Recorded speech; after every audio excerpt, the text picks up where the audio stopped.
G'day folks, Optimus Prime here. Got myself the Transformers Prime, Optimus Prime vs Megatron first edition. I'm pretty happy to get this. Got it from Big Bad Toy Store, all the way from America. Apparently this is a discontinued line. To make way for the next line of Transformers. These are apparently a collector's edition. I'm not sure.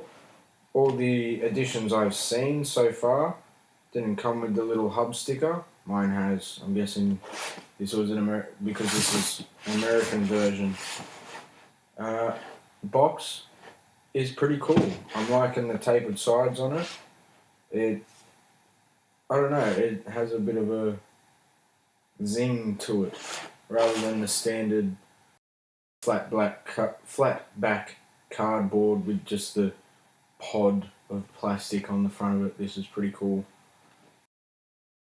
This one's got the Jack, Raph and Nico kid characters in it with the bonus DVD. Let's crack it open and I'll see you when it's open. Shazam! And with the power of video editing, here it is. Okay, first I am going to start with the box. Comes with this sort of outback scenario desert thing. I'm loving this. You can set it up and have them sort of posed in the desert outback. Yeah, I reckon that's pretty cool. They should do that with a lot more different ones.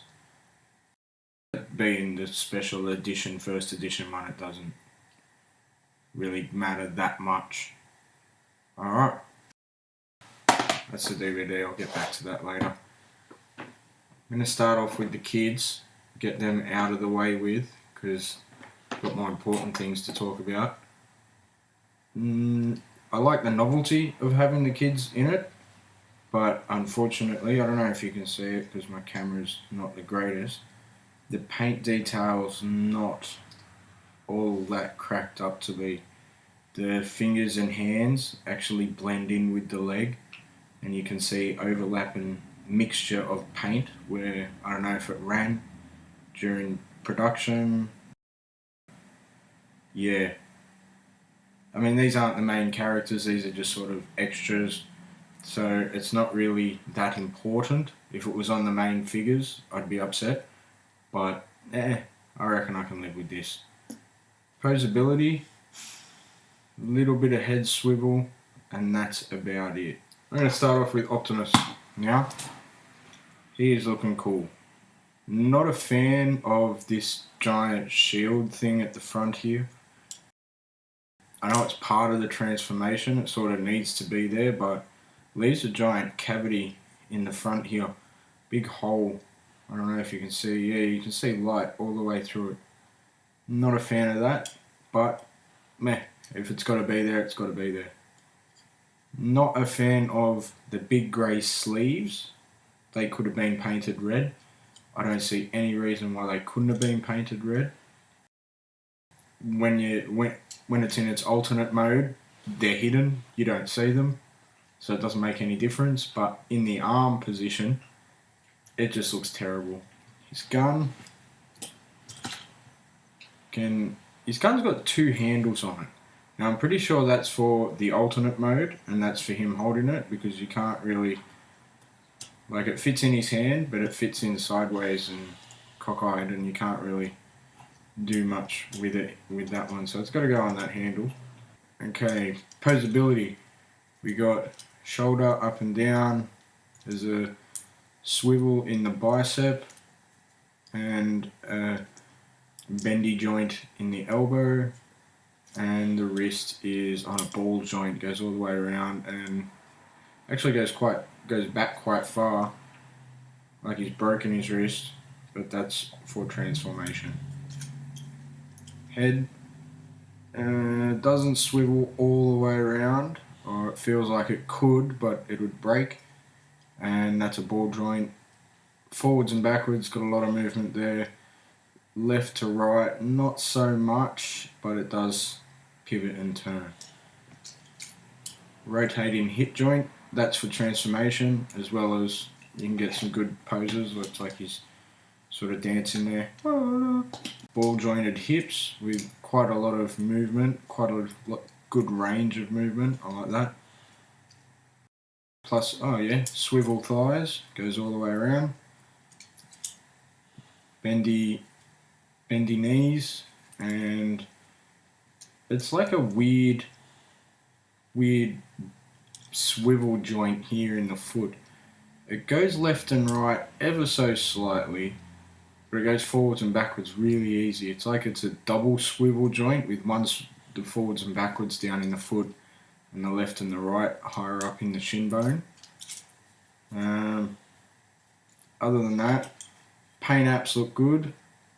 Like I said, the kid characters, yeah, they were half-assed. They're no good. The paint, that is. But as for Optimus, yeah, he's looking pretty good. There's no complaints. There is I've got a little nick on the back here. I don't know if you can see it. Just there on the red bit there. I'm not sure if I did that while I was transforming it earlier or if that was there. But yeah, that's pretty cool. I've already damaged it. I've just noticed as well, there's like a serial number on the back. I'm going to cover most of it just so nobody, in case it's an important serial number, I'm not sure, but yeah, there we go. Alright, and there's Optimus. Stands up pretty well. He wants to fall over at the moment because I've got his gun all the way out to the side. But other than that, it's pretty cool. We're going to start with Optimus first. Get out of here, Megatron, you're useless. And we have a special guest today, Voyager Class Dark Energon Optimus, as a comparison. Just so you can get the height comparisons, a couple of the detail works. But yeah, I'm not going to be comparing the Dark Energon one, that's in another review. That's just for comparison of size. When I do that, you can see the Voyager Class is slightly bigger, and to be honest with you, it's a lot harder to transform. The deluxe ones are just so much easier. So get out of here, you. Here we go. Really loving this paint job on the side, the blue and the red. It looks like a truck that you'd see cruising down the road or something like that. A little bit disappointed that the only Autobot symbol that's visible is this tiny little one on the bonnet. With the Dark Energon one, it's got that big one right there. It's split down the middle. They could have done the same thing. I mean, these two transform very, very similarly. It's got the roof that comes over the top. It's got the bonnet that splits in half. You could have done that. It would have looked cool. But I think in robot mode, you would have ended up with sort of half symbols on because these are the arm panels here, so all 6 wheels spin, and that's pretty cool. Yeah, I had a lot of fun with this one. It's sort of very easy, not easy to transform, but it's a lot easier than the Voyager Class. I definitely market this one to sort of the 5 to 10-year-old, just because it's only, I think it's in the booklet, it's only 10 to 15 moves, where the Voyager Class is at least 20. Alright, now, what I think is the real showstopper masterpiece, to be honest with you, is Megatron. Because he's just looking awesome. He's got the sharp, jaggedy bits all over him. The head looks really Megatron-y. It's like it's supposed to look. Hang on, fix the light a little bit for you. There we go. Yeah, head looks pretty cool.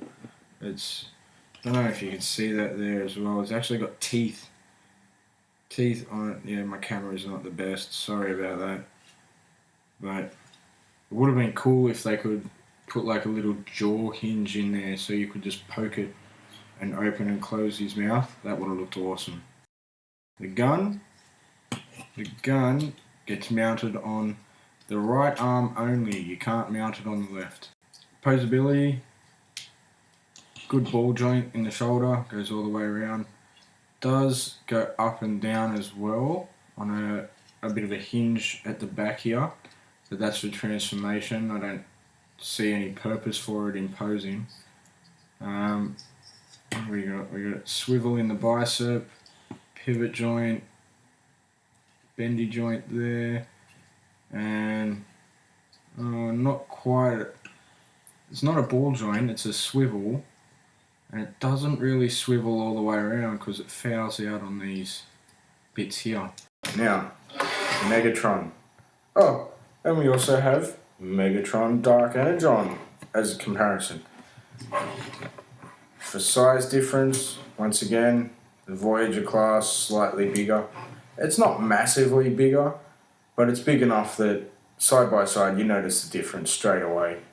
One thing I didn't mention is the weaponry in the Voyager Class is so much better with the like the spring-loaded guns. Deluxe model is just, you know, a blank weapon that does nothing. Same with the Voyager Dark Energon, has this spring-loaded spear thing that shoots out in front of him, where the deluxe model does nothing. But still pretty cool in its own way. With this one, and the same with the Voyager Class, it's very, very fiddly to transform it. That's why I don't do the transformations on camera, because I can miss one little interlocking piece somewhere inside, and the next minute, you know, nothing's lining up and everything's gone backwards, and you have to go back and figure out why it's not lining up, and then, it's because I didn't click this into place. You can even see nothing, it's not quite symmetrical at the moment. It's very, very close, but it's not 100% there. I am loving this Megatron. He looks cool with his little head sticking out the top there. I love how they do this with the Megatrons now. It does it with the Voyager Class. The Dark Energon, if I can get the gun off there. But you can't really see it because it's black and everything's black. But yeah. Also, same with the Optimus, I wish there was some more symbols on it. Some, like maybe some Decepticon on the leg, well, these are the leg pieces, but the wings in reality. You know, even something on the front here. It's very, very plain. The colouring's good. The purple on the intakes here. There's even the purple on the little front pieces here. But it's sort of just not enough, in my opinion. Could have, I don't know, even just two little Decepticon symbols up on here. One on the front here somewhere. I'm not sure where you would put it. I know that you haven't really got that much room, but I'm pretty sure everyone would agree with me that it is a great looking object, but could have had a little bit more. Out of the two of them, I really am liking the Optimus Prime in its alternate mode, but in robot mode, I prefer the Megatron. This is Optimic Prime signing out. Bye guys, thanks.